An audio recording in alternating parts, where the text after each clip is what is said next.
Okay, hey all right and welcome to all in today's discussion. Now देखिए, आज की इस वीडियो में चैप्टर वाइज हम रिवीजन शुरू कर रहे हैं। बंदरों का जो एग्ज़ाम आ रहा है, दरअसल ये री एग्ज़ाम है और ऑफलाइन होगा 11 जून 2023 को। रिवीजन सीरीज चल रही है, इसमें हम सिर्फ क्या करेंगे, ऑलरेडी देखिए जितने भी ये चैप्टर हैं पीडीएफ हम शेयर कर चुके हैं। इनकी वीडियो आपको प्लेलिस्ट में मिल जाएगी या इस वीडियो के डिस्क्रिप्शन लिंक में पूरा बायोलॉजी फिजिक्स है, ठीक है, हर की एक क्लास है। तो चैप्टर वाइज रिवीजन में हम क्लास 10th से शुरू कर रहे हैं और सबसे पहला चैप्टर है लाइफ प्रोसेस। जो इंग्लिश वाले हैं या जो हिंदी वाले हैं, मैं सिमिलर सिर्फ फैक्ट बताऊंगा जो रिवीजन सीरीज में काम आएंगे। ऐसा नहीं कि पूरा एक्सप्लेन करूंगा, पूरे एक्सप्लेनेशन के लिए भी ऑलरेडी एक वीडियो मैंने ही बनाई हुई है, ठीक है, वो देख लेना आप। चलिए स्टार्ट करते हैं आज से रिवीजन सीरीज। लाइफ प्रोसेस, देखिए लाइफ प्रोसेस में हम करना क्या चाहते हैं कि जितने भी सिर्फ पॉइंट होंगे ना एनसीईआरटी क्वेश्चन के, प्लस इसके बाद एक जो अरिहंत की इंसाइक्लोपीडिया आती है, सिमिलर चैप्टर्स आपको अगली वीडियो में मिल जाएंगे, ठीक है। चलिए, सबसे पहला फैक्ट ये लाइफ प्रोसेस में कि वायरस के बारे में, जिसे विषाणु भी आप कहते हैं हिंदी में, वायरस तब तक अपना फंक्शन नहीं करेंगे जब तक किसी एक सेल में नहीं चले जाएंगे, होस्ट नहीं बना लेंगे। मतलब अगर वायरस किसी आदमी के अंदर आ जाता है, ह्यूमन के अंदर आ जाता है, एनिमल्स के अंदर आता है, ठीक है, तो वो तभी अपने को एक्टिव दिखा पाएंगे, अपना ही मॉलिक्यूलर मूवमेंट तब शो करेंगे। जब बाहर होंगे, किसी बॉडी में नहीं एंटर किए हैं, तो कोई मूवमेंट नहीं दिखाएगा। पहला फैक्ट था, ठीक है। अब दूसरा फैक्ट देखो, इस पूरे उसका दूसरा फैक्ट सबसे इंपॉर्टेंट है। एक तरह से ये वन लाइनर फैक्ट की तरह समझो, बट एनसीईआरटी बेस्ड। जब भी हम खाना पचाते हैं, पेट के अंदर बाहर से आया, ऑक्सीजन की हेल्प से रेस्पिरेशन होता है, आप सबको पता है, जिसे श्वसन भी आप कहते हैं। खाना पचाते हैं तो उस समय ऑक्सीडाइजिंग और रिड्यूसिंग दोनों ही जो है केमिकल इक्वेशन होती है। ऑक्सीडाइजिंग का मतलब क्या होता है, एक ऐसा प्रोसेस जिसमें ऑक्सीजन ऐड हो जाता है, मतलब जो ऑक्सीजन होगी उसका एडिशन मिलेगा। खाना खाने के लिए क्या होगा, यही होगा। बाकी दूसरे का ब्रेक डाउन करने के लिए रिड्यूसिंग, मतलब दोनों ही रिएक्शन, केमिकल रिएक्शन इस दौरान होती है, ऑक्सीडाइजिंग और रिड्यूसिंग। आपने हिंदी में पढ़ा होगा, हिंदी में नॉर्मली सब जान देता हूँ, जहाँ ऑक्सीजन जुड़ जाता है वो ऑक्सीडाइजिंग होता है, जहाँ ऑक्सीजन हट जाता है वहाँ रिडक्शन हो जाता है, ठीक है। या ऑक्सीडाइजिंग हाइड्रोजन के बेसिस पे भी कह सकते हो, हाइड्रोजन हट जाएगा, रिड्यूसिंग में हाइड्रोजन जुड़ जाएगा, ठीक है। तो दोनों ही ऑक्सीडाइजिंग और रिड्यूसिंग रिएक्शन होती हैं जब भी हम खाना पचाते हैं, बस इतना याद रखो, ठीक है। हिंदी माध्यम वाले भी ये देख सकते हैं कि नॉर्मली मैं जब एक्सप्लेन करूँगा तो उसको समझा दूंगा, बाकी उस प्रोसेस को आपको देखना है, ठीक है। चलिए ना, वो आप देखिए, सबसे पहले होते हैं कार्बोहाइड्रेट्स। अब जब भी हम कोई चीज़ खाना खाते हैं ना, जैसे आलू हो गया, कुछ भी खाना खा लिया, हमें एनर्जी मिलती है in the form of carbohydrates. अब जो एनर्जी हमने खाना खा लिया वो कार्बोहाइड्रेट के फॉर्म में आ गई, ठीक है, हम कार्बोहाइड्रेट के फॉर्म में ले रहे हैं। बट जो एनर्जी हम तुरंत, अब ऐसा है कि जब हम खाना खाते हैं, ऐसा नहीं होता ना कि यार 2 घंटे तक ही हम कार्य कर पाएंगे, उसके बाद पूरा मतलब एक ही जगह पड़ जाएंगे, ऐसा नहीं होगा। एक खाना खाने के बाद सडन एनर्जी तो देता ही है, उसके बाद जैसे एक एग्जांपल, हम जैसे रात को खाना खा लेते हैं फिर सोए रहते हैं, तो एनर्जी है फिर भी हमारे में, ठीक है, क्योंकि हम जो मॉलिक्यूलर मूवमेंट हो रहा है हमारे ऑर्गन्स के अंदर, जितनी भी चीज़ें होती हैं वो एनर्जी की वजह से हो रही हैं। तो जो एनर्जी हम बाद के लिए, बॉडी बाद के लिए स्टोर कर देती है कि बाद में यूज़ करूँगी, ये तो जब भी वीकनेस होगी या जब भी बॉडी को ज़रूरत होगी। तो प्लांट्स में, पौधों में, एनिमल यानी कि जानवरों में, वो दोनों में सेम होता है। जो पौधे होते हैं, प्लांट्स होते हैं, वो एनर्जी जो बाद के लिए यूज़ करेंगे उसे स्टार्च कहते हैं, पहला फैक्ट। और वहीं जो ह्यूमंस होंगे, हम जो लोग होंगे, वही एनर्जी को ग्लाइकोजन के फॉर्म में बाद में यूज़ करेगी बॉडी। समझ में आ गया? तो प्लांट्स के लिए स्टार्च याद रखो, इसके लिए ग्लाइकोजन याद रखो। चलिए एक सिंपल सी प्रोसेस बता देता हूँ, 6CO2 + 6H2O। ये फोटोसिंथेसिस की प्रोसेस होती है। फोटोसिंथेसिस आपको पता है, जब भी प्लांट्स सनलाइट की उसमें अपना खाना बनाते हैं, उसे फोटोसिंथेसिस कहते हैं। कभी कभी केमिकल रिएक्शन दे देते हैं 1 मार्क्स में, तो इसलिए ये ज़रूरी हो जाता है। CO2 के कितने मॉलिक्यूल? 6। H2O के 6। इसे मोल्स भी कह सकते हो। क्लोरोफिल वैसे मोल कैसे निकालते हैं आप सबको पता है, मास गिवन मास जितना भी दिया गया होगा अपन मोलर मास, ठीक है, ये हमने ऑलरेडी करा दिया है हिंदी में भी। 6 है CO2 प्लस 6 है H2O। सनलाइट की प्रेजेंस में क्लोरोफिल, क्लोरोफिल कहाँ मिलते हैं? आपके क्लोरोप्लास्ट में। तो इसकी रिएक्शन ये होती है C6H12O6 प्लस 6O2, ठीक है। बट विदाउट मूविंग फर्दर, जिस बच्चे में ने भी टेलीग्राम एप्लीकेशन अभी डाउनलोड नहीं की है वो टेलीग्राम एप्लीकेशन डाउनलोड कर लीजिए। 3 हमारे ग्रुप फ्री हैं जो सिर्फ उत्तराखंड की प्रिपरेशन करते हैं। उत्तराखंड PR पब्लिकेशन ज्वाइन कर सकते हैं। कैसे? बहुत सिंपल है, ये टाइप करना है आपको UK PR पब्लिकेशन, बस यही सर्च करना है, आपको मिल जाएगा, ठीक है। इसमें जितने भी न्यूमेरिकल बेस्ड हमने किए थे, जितने भी फ्री PDF हैं उसमें हम दे देते हैं ना। दूसरी PDF जैसे ये हम पढ़ा रहे हैं उसकी PDF ऑलरेडी शेयर कर चुके हैं इसी में। ये देखिए, हम पहले बता देते हैं इस ग्रुप में कि कैसे हम हाईलाइट करेंगे, ठीक है। आगे ये सब हाईलाइटेड वो हैं जिसमें कि NCERT सिर्फ हाईलाइटेड फैक्ट्स बेस्ड, इससे आपकी पूरी NCERT क्लियर हो जाएगी, ठीक है। बाकी इस ग्रुप को ज्वाइन करने के लिए आप क्या कर सकते हैं? 7505134891, ठीक है। इस नंबर पर व्हाट्सएप मैसेज कर सकते हैं, कॉल कर सकते हैं। इसी नंबर पर गूगल पे फ़ोन पे करना है 499 रुपीज़ टिल ये जो हमारा ग्रुप है वो 10 जून तक चलेगा, ठीक है। फिर उसके बाद हम आपका टेलीग्राम नंबर जो है इस ग्रुप में ऐड कर लेंगे। आज की इस वीडियो में हम इतना नहीं करेंगे, आगे बढ़ते हैं। नाउ अब देखिए, हमेशा कोई कहेगा जो CO2 प्लांट्स लेते हैं या CO2 लेने की विधि जो है वो क्या डायरेक्टली CO2 कंज्यूम हो रहा है? नहीं, वो कार्बोहाइड्रेट्स के फॉर्म में हम लेते हैं प्लांट्स, राइट। चलिए पौधों की बात कर रहे हैं। जाइलम और फ्लोएम का क्या काम होता है वो हम अगले मतलब नीचे नीचे पढ़ेंगे। वैसे जाइलम का पानी चढ़ाना होता है, फ्लोएम का होता है खाना भेजना, ठीक है। इंग्लिश हिंदी कोई कुछ नहीं है, वन लाइनर फैक्ट है।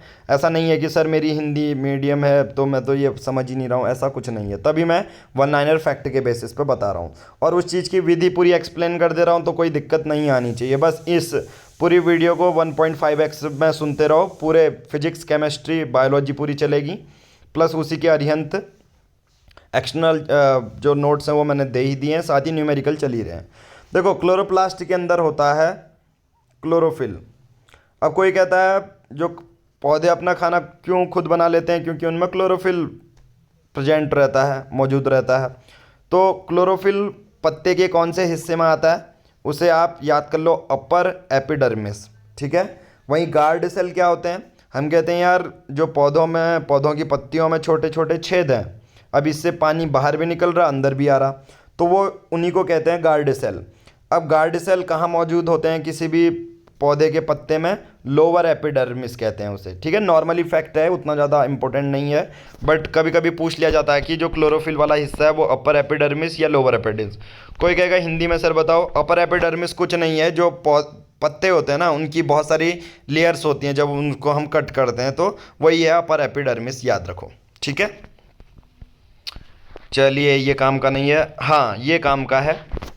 CO2 को एब्जॉर्ब करना है, CO2 को एब्जॉर्ब करना है तो वो किस केमिकल कंपाउंड से हो सकता है?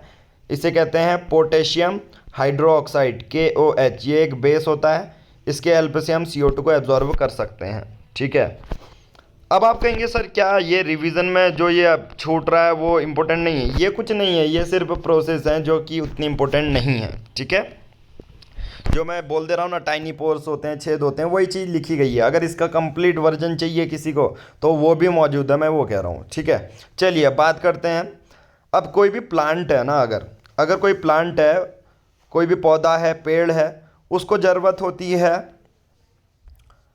पानी की, मिट्टी की। अब मिट्टी में से वो नाइट्रोजन भी चाहिए उसको, फॉस्फोरस भी चाहिए, थोड़ा सा लोहा यानी कि आयरन चाहिए, मैग्नीशियम चाहिए। अब क्या जो ये नाइट्रोजन फॉस्फोरस किसी भी पौधे को ग्रोथ के लिए चाहिए होते हैं, कुछ सेलुलर एक्टिविटी दिन तक वो फिर बड़े हो के पत्तियाँ और टहनियाँ दें, उसके लिए इन जो तत्व होते हैं उनकी ज़रूरत होती है। मैं ट्राई ये कर रहा हूँ कि ज़्यादा से ज़्यादा हिंदी के शब्द यूज़ करूँ, ताकि इंग्लिश मीडियम वालों के बच्चों को तो पता ही है हिंदी मीडियम वाले बच्चे कहते हैं कि सर पूरा वो मत बोला करो, पूरे एक्सप्लेन हिंदी में कर दिया करो, ठीक है। तो मैं वही ट्राई कर रहा हूँ, बाकी आप समझ सकते हैं। अब जो कोई भी पौधा होता है वो जो नाइट्रोजन होता है वो नाइट्रोजन के फॉर्म में नहीं लेता, ठीक है। वो nitrogen as it is nitrogen नहीं लेता, नाइट्रोजन तो एक गैस है। अब नाइट्रोजन, पहले ये बता देता हूँ कि पौधों में जो प्रोटीन वगैरह बनता है, जो प्रोटीन की सिंथेसिस होती है उसमें मदद करता है। बेसिकली मैं कहूँ तो पौधों का खाना है, ठीक है, पौधों का खाना है। बट नाइट्रोजन वो डायरेक्टली नहीं लेते, वो लेते हैं नाइट्रेट्स और नाइट्राइट्स के फॉर्म में। ये आपको रटे रहना होना चाहिए कि जो नाइट्रोजन होता है वो पूरा नहीं लिया जाता है नाइट्रोजन के फॉर्म में, वो नाइट्रेट्स और नाइट्राइट्स के फॉर्म में लिया जाता है। हालांकि बहुत सारे जो बैक्टीरिया होते हैं, ठीक है, जो छोटे छोटे बैक्टीरिया जीव हैं छोटे छोटे, वो क्या करते हैं, वो एटमॉस्फेरिक नाइट्रोजन का ऑर्गेनिक कंपाउंड में बदल के पौधों को सक्षम कर देते हैं। यानी कि एक तो बैक्टीरिया की मदद से हो सकता है, फिर एक डायरेक्टली नाइट्रेट और नाइट्राइट्स, ये बैक्टीरिया ही हेल्प करते हैं। एटमॉस्फेरिक जो नाइट्रोजन हमारे हवा में है ना, तो पौधे कहेंगे कि अरे एक तो बैक्टीरिया बना देता है इनऑर्गेनिक फॉर्मेट में, ठीक है। चलिए, अब कुछ ऐसे लोग होते हैं जो खाना खुद नहीं बनाते, जैसे दूसरे जीव, उदाहरण फंजाई, आई थिंक इसे कवक कहते हैं, आप सर्च कर लेना, बाकी नहीं कहते हैं तो देख लेना। फंजाई, फंजाई जो होता है हेट्रोट्रॉपिक न्यूट्रिशन करता है। इसका मतलब सीधा सिंपल कॉम्प्लेक्स नहीं बनाऊंगा, सीधा सिंपल फंजाई वो होते हैं जो अपना खाना बाहर ही बना लेते हैं, ठीक है, उस बॉडी के आउटसाइड, देन उसको एब्जॉर्ब करते हैं। खाना पहले ब्रेक डाउन कर लेंगे बाहर ही, फिर उसको एब्जॉर्ब करेंगे। ऐसा कौन कौन करता है? फंजाई, जो कवक के उदाहरण जैसे ब्रेड मोल्ड्स, ईस्ट और मशरूम जैसे फफूद वगैरह होती हैं ना, आपको देखने को मिल जाएगी। अब दूसरे ऐसे होते हैं जो उसी बॉडी में रहेंगे, उस बॉडी में क्या कहते हैं, उसको मारेंगे नहीं पूरी तरह, बस उससे अपना खाना लेंगे।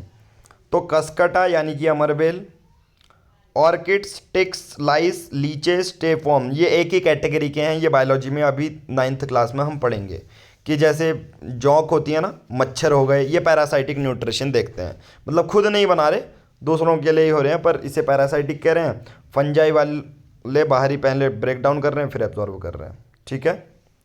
फिर आता है अमीबा। अमीबा आपको पता है यूनिसेलुलर है और इतने छोटे होते हैं कि हमारी तरह कॉम्प्लेक्स नहीं है ये लोग। हमारे पास खाने को मुंह है, फिर उसको पचाने के लिए स्मॉल इंटेस्टाइन, छोटी अतड़ी, बड़ी अतड़ी, ठीक है, ये हैं। पर अमीबा एक यूनिसेलुलर है। तो इसमें सीडोपोडिया, सीडोपोडिया का मतलब ये देखो, अमीबा का एक ये फिक्स नहीं है कि यहाँ पर मुंह है, देखो अभी यहाँ पर मुंह है, इसको ये बंद करके खाना अंदर चले जाएगा, अगली बार उसको खाना यहाँ पर मिलेगा, ये यहाँ पर, तो ये यहाँ पर से ऐसे कैविटी बना देगा। तो सीडो का मतलब ही फॉल्स होता है, सीडो शब्द का मतलब ही फॉल्स होता है। तो कोई कहेगा सीडोपोडिया नामक ऐसे खाना कौन खाता है, तो वो है अमीबा, कि मतलब कहीं पर भी मन हो तो वो मुंह बना ले अपना, एक स्पेसिफिक नहीं है कि हम तो जैसे ऐसा नहीं होता कि हम नाक से डाल सकते हैं, आँख से डाल सकते हैं, ठीक है, हमें मुंह से ही खाना पड़ेगा। तो सिमिलरली अमीबा को सीडोपोडिया कहते हैं, कहीं पर भी मुंह बना लेगा वो। दूसरा पैरामीशियम होता है, ये भी यूनिसेलुलर होता है, मतलब एक ही कोशिका से बना हुआ है, छोटे छोटे ये ऑर्गेनिज्म है, और ये सीलिया के मूवमेंट से, इसमें सीलिया होता है, कुछ नहीं, ये उसमें ऐसे पूंछ में ऐसा लगा होगा, इसी के हेल्प से खाना पहुंचता है, ठीक है। तो सीडोपोडिया किस में होता है? अमीबा में। पैरामीशियम में सीलिया की मदद से होता है, ठीक है। अब बात करते हैं सलाइवा, जो हमारा थूक होता है एक्चुअल में। तो थूक में एक इंजाइम है। इंजाइम क्या होते हैं आप सबको पता है? इंजाइम बहुत सिंपल है।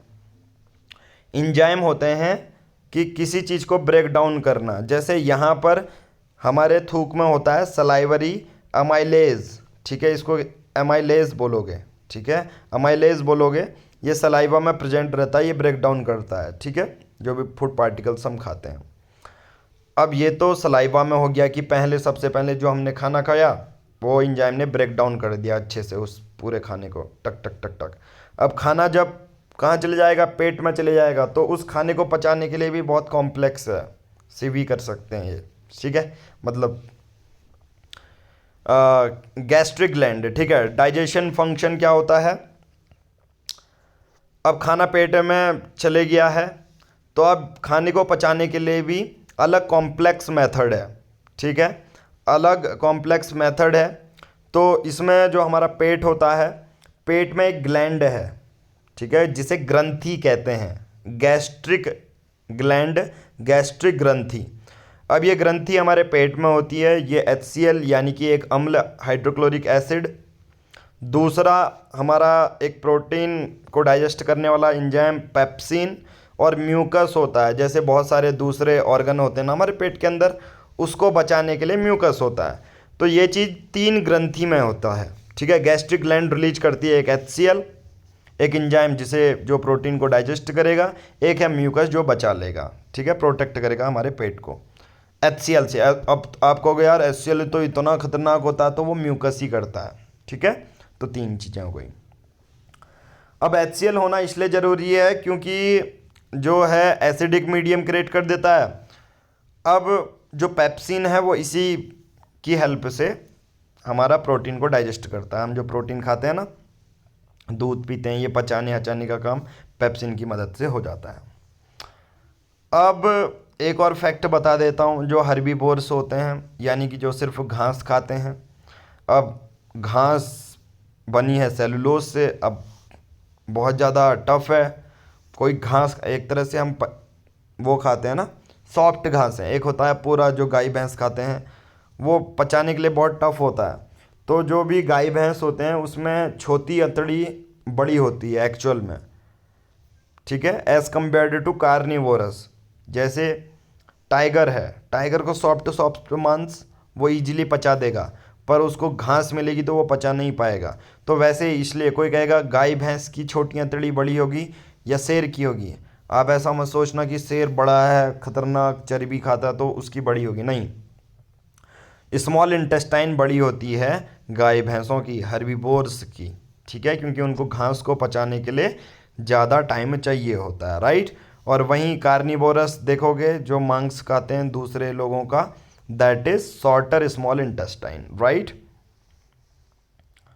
और स्मॉल इंटेस्टाइन वही जगह है, छोटी अतड़ी, जहाँ पर प्रोटीन, फैट, कार्बोहाइड्रेट ये सब डाइजेस्ट होते हैं, ठीक है। चलिए, अब छोटी आंत की अगर मैं बात करूं, तो जो छोटी आंत होती है उसमें भी बहुत जगह से हमें एंजाइम हार्मोन्स देखने को मिलते हैं। पहला लीवर से, दूसरा पेनक्रियास से, ठीक है, इन पर्पस के लिए, पचाने के लिए। चलिए, अब लीवर को आई थिंक यकृत कहते हैं। लीवर से आपका बाइल जूस निकलता है, जो कि जो फैट्स वगैरह खाते हो उस पर वो काम करता है, ठीक है। फिर दूसरा आप सबका है पेनक्रियाज, ठीक है, पेनक्रियाज एक सबसे इम्पोर्टेंट चीज़ पेनक्रियाज के रिलेटेड कि ये सीक्रेट करती है पेनक्रियाटिक जूस। अब जो पेनक्रियाज होते हैं ये एंजाइम निकालते हैं, एक ट्रिप्सिन नामक, एक होता है पेप्सिन, वो तो था हमारा पेट में कौन सी ग्रंथि थी, गैस्ट्रिक ग्लैंड। अब यहाँ पर है पेनक्रियाज ट्रिप्सिन निकाल रहे हैं, ठीक है, और लाइपेज निकाल रहे हैं। ट्रिप्सिन वही करता है जो प्रोटीन को डाइजेस्ट करेगा, और लाइपेज वो होगा जो फैट्स के लिए काम करेगा, ठीक है, जैसे वहाँ था अपना, ठीक है। अब एक चीज़ हमेशा आपको याद रखनी है, जो एंजाइम्स होते हैं ना, ये हम जो ट्रिप्सिन, पेप्सिन, लाइपेज, ये हम इतने एंजाइम्स तो पढ़ रहे हैं, ठीक है, एंजाइम्स तो इतने पढ़ रहे हैं। अब मैं सबसे पहले एक डिफरेंस भी आपको समझाता हूँ। नाउ आपने 2 चीज़ें सुनी होंगी, एक होता है हार्मोन, एक होता है एंजाइम। एंजाइम जो भी रिलीज करेगा उसे एक्सोक्राइन ग्रंथि कहते हैं, जिसे बाह्य स्रावी ग्रंथि आप हिंदी में कहते हैं।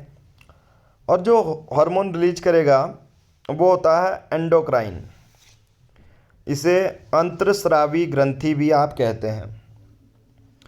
और पेनक्रियाज तो आप सबको पता है हिंदी में अग्नाशय है, और ये पेट के नीचे आपको मिलेंगे, ठीक है, पेट के नीचे मिलेंगे आपको। बहुत बार क्या होता है कि जो इंसुलिन वगैरह होता है जिससे शुगर लेवल कंट्रोल वगैरह होता है, तो वो दरअसल पेनक्रियाज ही करते हैं। पेनक्रियाज में सेल्स होती हैं, कोशिकाएं होती हैं, अल्फ़ा बीटा गामा कोशिकाएं नाम दिया हुआ है, और वो शुगर लेवल इंसुलिन वगैरह कंट्रोल करती है, मैनेज करती है। ठीक है, चलिए आगे बढ़ते हैं, इतना ज़्यादा दिमाग नहीं करेंगे अभी इसमें खर्च। पेनक्रियाज, पेनक्रियाज तो दो चीज़ें हैं पेनक्रियाज, ट्रिप्सिन और लाइपेज। ट्रिप्सिन प्रोटीन में काम करता है, लाइपेज फैट्स में काम करता है। ठीक है, और जो इंजाइम्स होते हैं ना, जो ये इंजाइम्स मैं बात कर रहा हूँ, प्रोटीन डायरेक्टली जो प्रोटीन होता है उसको एमिनो एसिड में कन्वर्ट करते हैं ये, और कार्बोहाइड्रेट्स को ग्लूकोज में, राइट। अब हमारी जो छोटी आंत होती हैं, जहाँ जहाँ पेट से डायरेक्टली खाना पचने के लिए छोटी आंत में जाता है, इसमें एक विली होते हैं। विली कुछ नहीं होता, विली एक सरफेस क्रिएट करते हैं ज़्यादा से ज़्यादा पचने के लिए। ठीक है, और विली आपको हर जगह देखने को मिलेंगे। अब आती है बात रेस्पिरेशन की। रेस्पिरेशन एक एक्सोथर्मिक रिएक्शन होती है, जिसे आप श्वसन कहते हैं।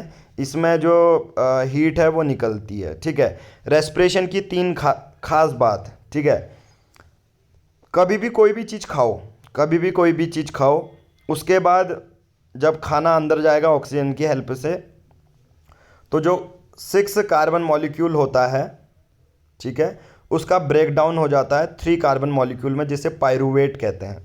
ठीक है, ये सब साइटोप्लाज्म में होता है। ठीक है, अब पायरूवेट 3 चीज़ों में होता है। देखो पायरूवेट, इसी चीज़ को मैं आप लोगों को बता देता हूँ। ये देखो, ये पूरा सार यहीं पर है। जो ग्लूकोज, हमने कुछ भी खाया, आटा, नमक, खाना वगैरह, 6 कार्बन मॉलिक्यूल होता है, साइटोप्लाज्म में जाएगा। एनिमल्स के लिए जो हम बात कर रहे हैं उसी चीज़ के लिए ये पायरूवेट। ठीक है, अब ये मॉलिक्यूल टूट के 3 कार्बन मॉलिक्यूल में बदल जाता है और हमारी बॉडी को एनर्जी देता है। मतलब वही सिंपल सी बात है, हमने आलू भुजिया खाई, हमें एनर्जी मिली, 6 कार्बन मॉलिक्यूल 3 कार्बन मॉलिक्यूल में टूट गए।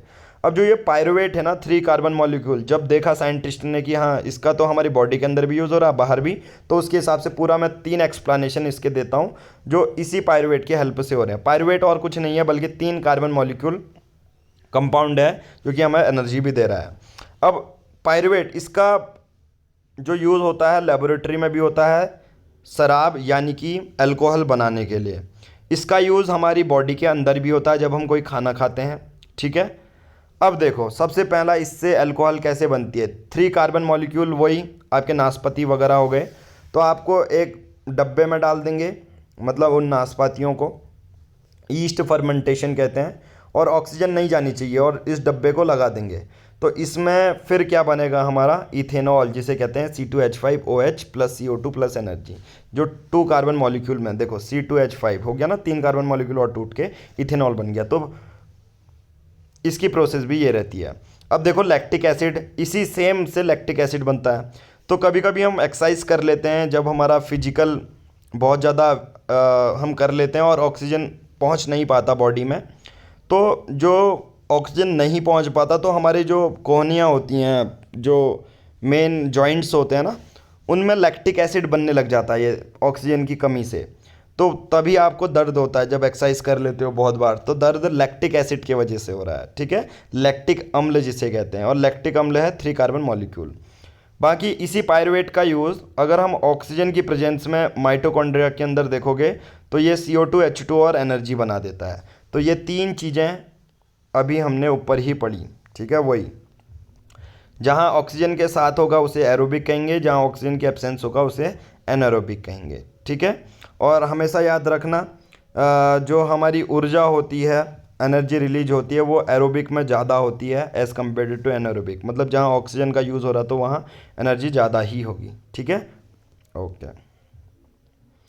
अब देखो एक चीज़ होता है एडेनोसिन ट्राइफॉस्फेट, इसे एनर्जी करेंसी कहते हैं। कभी कभी बोलते हैं ना कि हमारी बॉडी को कहाँ से एनर्जी मिल रही है, ATP से। आप कहोगे सर ATP होता क्या है। ATP बहुत सिंपल है, जब भी हम खाना पचाते हैं ऑक्सीजन की मदद से, तो हमारी जो एनर्जी देता है बाद में, ये ATP ही बनाता है।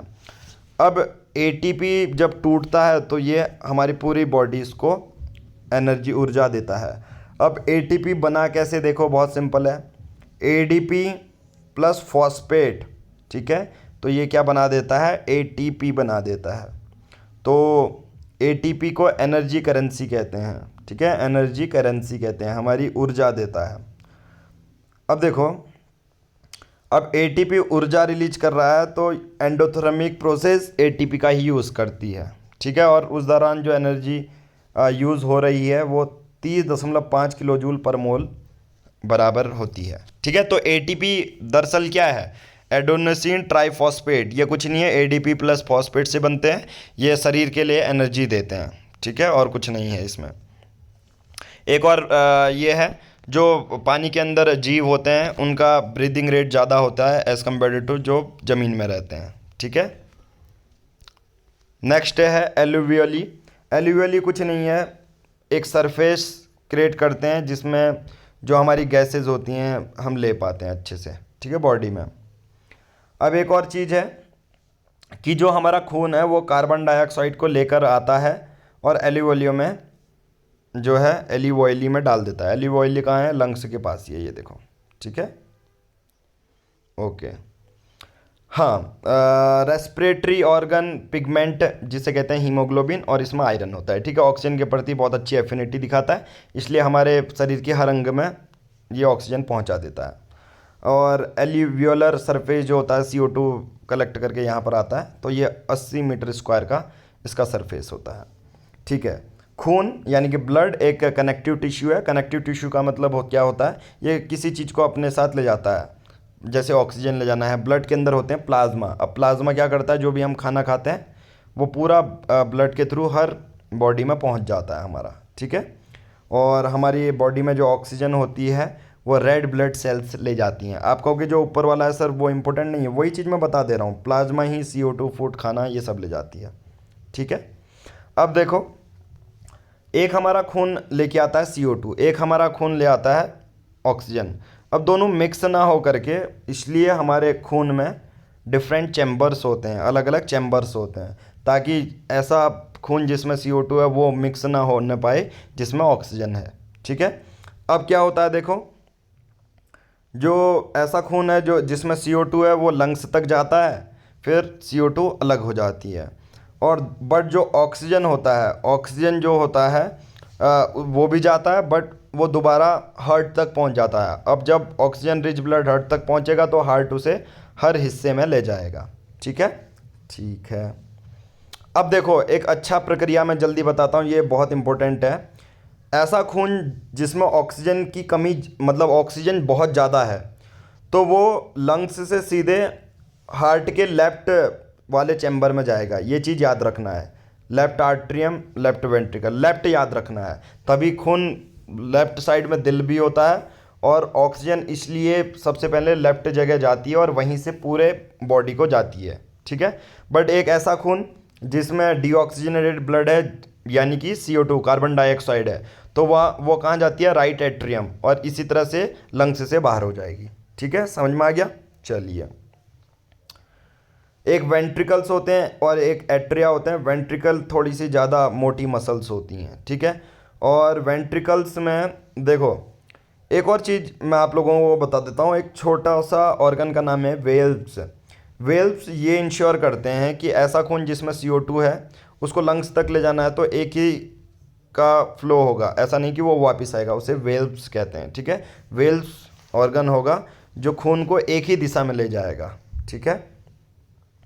अब देखो, अब मैं कुछ ये बता देता हूँ कि एम्फीबियंस और बहुत सारे रेप्टाइल्स, एम्फीबियंस और रेप्टाइल्स बहुत सारे, उसमें 3 चैम्बर्ड हार्ट होते हैं, और उनको कोई ख़ास फ़र्क नहीं पड़ता कि जिस खून में ऑक्सीजन है और जिस खून में CO2 है वो मिल पाए, क्योंकि वो डायरेक्टली एनर्जी यूज़ नहीं करते, जैसे सांप वगैरह हो गया, तो इसलिए इसमें 3 चैम्बर्ड हार्ट होते हैं। वहीं कुछ चिड़ियाएँ और मैमल्स जो बच्चे पैदा करते हैं उसमें 4 चैम्बर्ड हार्ट होते हैं, क्योंकि डायरेक्टली वो एनर्जी का यूज़ करते हैं। वहीं दूसरी ओर फिशेज़, मछलियाँ के पास होता है 2 चैम्बर हार्ट, ठीक है। तो एक कितने चैम्बर्स होते हैं दिल में, इसके लिए भी एक शॉर्ट ट्रिक मैं लेके आऊँगा। मैं टॉपिक नोट डाउन कर लेता हूँ अभी, ठीक है ना। अब आगे बढ़ते हैं। डबल सर्कुलेशन क्या होता है, जब जो खून होता है हार्ट में 2 बार ऐसे साइकिल रोटेट करता है, उसे डबल सर्कुलेशन कहते हैं, ठीक है। कभी पूछा जाता है क्या होता है डबल सर्कुलेशन। नाउ आर्टरीज और वेंस, जिसे धमनियाँ और नसें कहते हैं, और सबसे ज़्यादा जो प्रेशर होता है वो आर्टरीज में होती हैं धमनियाँ, वेन्स होती हैं नसें, ठीक है। अब तो सिंपल सी बात है, हमारे जो हार्ट होता है, दिल होता है, वहाँ से जो खून होता है बहुत तेज़ी से प्रेशर में आता है, तो वो आर्टरीज होती हैं। और इसीलिए आर्टरीज, धमनियाँ की जो मसल्स होती हैं वो मोटी होती हैं, नसें की मसल्स पतली होती हैं, ठीक है। और जो हमारा प्रेशर होता है, प्रेशर क्या होता है, ब्लड प्रेशर आप सबको पता है, जो खून होता है वो कितनी तेज़ी से हमारी आर्टरीज में, वेन्स में ऐसे पूरा प्रेशर लगा रहा है। तो जो सिस्टोलिक होता है, कॉन्ट्रैक्शन, ठीक है, जब कॉन्ट्रैक्शन होता है, सिकुड़ता है, तब उसमें प्रेशर होना चाहिए हमारा 120 mm ऑफ Hg, जिसे सिस्टोलिक आप कहते हो। वहीं डायस्टोलिक रिलैक्सेशन वाला होता है, जो होता है 80 mm ऑफ Hg, ठीक है। ब्लड प्रेशर को नापने की जो मशीन होती है उसको स्फाइगोमैनोमीटर कहते हैं। और जब ब्लड प्रेशर बहुत ज़्यादा होता है इसे हाइपरटेंशन भी कहते हैं। अब आर्टरीज यानी कि धमनियाँ क्या करती हैं, वो खून को ले जाती हैं, कहाँ से, दिल से, और अलग अलग हिस्सों में पहुंचाती हैं। इसलिए जो धमनियाँ होती हैं वो मोटी होती हैं और इलास्टिक वॉल्स होती हैं। वहीं दूसरी ओर जो वेन्स होती हैं, नसें होती हैं, वो अलग अलग हिस्सों से खून लेके आती हैं और दिल तक पहुंचाती हैं, हार्ट्स तक पहुंचाती हैं। वेन्स में ही वेल्व्स होते हैं, वेल्व्स आप सबको पता है। और जनरली वेन्स का काम ये होता है कि डीऑक्सीजनेटेड ब्लड को हार्ट तक पहुंचाना, ठीक है, ताकि वहाँ प्यूरिफाई हो जाए। अब जब आर्टरीज, धमनियाँ आगे आगे जाती हैं, जैसे फिंगर टिप्स वगैरह वगैरह, जब बहुत लास्ट एंड में चले जाती हैं टो तक, तो जो आर्टरीज होती हैं वो और ज़्यादा डिवाइड हो जाती हैं, धमनियाँ, जिसे कैपिलरीज कहते हैं, ठीक है। और बाद में वही कैपिलरीज क्या बनाती हैं, नसें बनाती हैं। बस बहुत सिंपल सी चीज़ है। अब हमारी होती है, कभी कभी जब चोट लग जाती है तो ब्लड लीक हो जाता है, तो जब प्लेटलेट सेल्स जो होती हैं इसी ब्लड लीकेज को कम करती हैं। कभी बोलते हैं ना प्लेटलेट्स कम, तो उसमें कभी इंजरी होगी तो खून रुकेगा नहीं, वो बहता रहेगा, तो वही प्लेटलेट सेल खून रोकती हैं, ठीक है। फ्लूइड क्या होता है, वो ट्रांसपोर्ट करता है किसी भी चीज़ को, लिम्फ और टिश्यू फ्लूइड इसी को कहते हैं। ये कलरलेस होता है, कोई कलर नहीं होता, इसमें प्रोटीन कम होता है। लिम्फ का काम क्या होता है, लिम्फ का काम क्या होता है, जो पचा हुआ खाना होता है, फैट्स होता है, उसको इंटेस्टाइन से ले जाना होता है, ठीक है, खून तक। अब वैसे ही ह्यूमंस में हमने पढ़ा, प्लांट्स में पढ़ लेते हैं। जाइलम क्या करता है, जाइलम पानी और मिनरल्स को ले जाता है मिट्टी से और पूरे पौधे में। फ्लोएम वहीं और दूसरी ओर क्या करता है, खाने को ले जाता है, प्रोडक्ट्स को ले जाता है। किसी भी पौधे में एक पानी कैसे आता है, एक तो जड़ों से आएगा, सिंपल सी बात है। अब जड़ों में भी क्या होता है, जो आयंस होते हैं ना, उनका कंसंट्रेशन बैलेंस करने के लिए, इसलिए पानी नीचे से ऊपर, कोई कहेगा ये तो ग्रेविटी के खिलाफ है ना, एक तो जड़ों से आता है। दूसरा होता है जो पत्तियां होती हैं ना, तो उसमें से इवापोरेशन होता है। तो ट्रांसपीरेशन भी एक ऐसी प्रोसेस है जिसमें से एब्जॉर्प्शन होता है पानी का और ऊपर को जाता है। वैसे ही पानी के लिए हमने जाइलम पढ़ लिया, खाने के लिए हम क्या पढ़ेंगे, फ्लोएम। ये एक वस्कुलर टिश्यू का पार्ट होता है, ठीक है, और इसे ट्रांसलोकेशन कहेंगे, ठीक है, ट्रांसलोकेशन। ट्रांसपिरेशन पानी, ट्रांसलोकेशन में खाना, ठीक है। फ्लोएम क्या करता है, जो एमिनो एसिड्स होते हैं, दूसरे सब्सटेंसेस होते हैं, उसको पास करता है सीव ट्यूब के थ्रू, ठीक है। तो जाइलम के लिए सिंपल एक फोर्स लगता है, बल लगता है, वहीं फ्लोएम को खाना पहुंचाना पड़ता है, तो एटीपी के मदद से वो पहुंचाएगा। अब ह्यूमन में एक्सक्रेशन भी होता है, जैसे किडनी, यूरेट्रस और यूरिनरी ब्लड, फिर यूरेथ्रा, ठीक है। ये क्या करते हैं, जो भी गंदा प्रोडक्ट, वेस्ट प्रोडक्ट होता है जो खाने का, वो निकालता है। अब एग्जांपल, अब जैसे ये देखो, यूरिन क्यों बनता है, ताकि वेस्ट जो प्रोडक्ट है ब्लड से निकल पाए, पहला। दूसरा, जो किडनी से हमारा यूरिक एसिड, जैसे यूरिन में होता है यूरिक एसिड, वो रिमूव होता है, तो वैसे ही किडनी भी एक वेस्ट को हटाने के लिए काम आती है। कभी बोलते हैं ना किडनी ख़राब हो गई तो वेस्ट बनता रहेगा। वहीं और होते हैं कुछ नेफ्रॉन्स। नेफ्रॉन्स क्या होते हैं, नेफ्रॉन्स फिल्ट्रेशन यूनिट होती हैं जो कि रीअब्जॉर्ब करती हैं।